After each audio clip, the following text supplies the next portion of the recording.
গত ৪ দিন পুরোদমে কাজ করতে না পারায় চট্টগ্রাম সিটি কর্পোরেশন এলাকায় জমে গেছে প্রায় ১০,০০০ টন আবর্জনা। বৃহস্পতিবার সকাল থেকে শুরু হয়েছে পরিচ্ছন্নতা কার্যক্রম। চট্টগ্রাম সিটি কর্পোরেশন সূত্র জানায়, ভারপ্রাপ্ত প্রধান পরিচ্ছন্ন কর্মকর্তা আবুল হাশেমকে সঙ্গে নিয়ে নগরীর বিভিন্ন ওয়ার্ডে গিয়ে মাঠ পর্যায়ে কার্যক্রম তদারকি করেন প্রধান নির্বাহী। এ সময় তিনি পরিচ্ছন্নতা বিভাগের কর্মীদের সঙ্গে আলাপ করেন এবং প্রয়োজনীয় দিক নির্দেশনা দেন। পরিচ্ছন্নতা কার্যক্রম তদারকিকালে চট্টগ্রাম সিটি কর্পোরেশনের প্রধান নির্বাহী কর্মকর্তা শেখ মোহাম্মদ তৌহিদুল ইসলাম বলেন, গত কয়েকদিন আমরা পুরোদমে কাজ করতে পারিনি, ফলে নগরীতে প্রায় ১০,০০০ টন ময়লা আবর্জনা জমে গেছে। আমাদের মূল চ্যালেঞ্জ হচ্ছে প্রতিটি ওয়ার্ড কার্যালয়ই কোনো না কোনোভাবে ক্ষতিগ্রস্ত হয়েছে।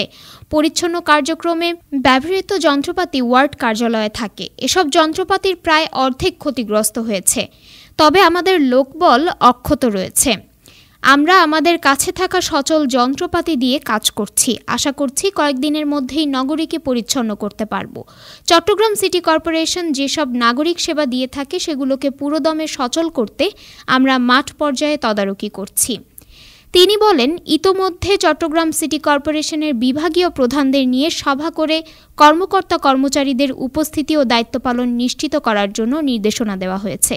পাশাপাশি তাদের কার্যক্রমকে আরও বেগবান করতে পদক্ষেপ নেওয়া হচ্ছে। গত রোববার নগরীর বিভিন্ন স্থানে বৈষম্য বিরোধী ছাত্র আন্দোলন এবং ছাত্রলীগ যুবলীগের মধ্যে সংঘর্ষ হয়। মূলত ওই দিন থেকেই চট্টগ্রাম সিটি কর্পোরেশনের পরিচ্ছন্নতা কার্যক্রম ব্যাহত হয়।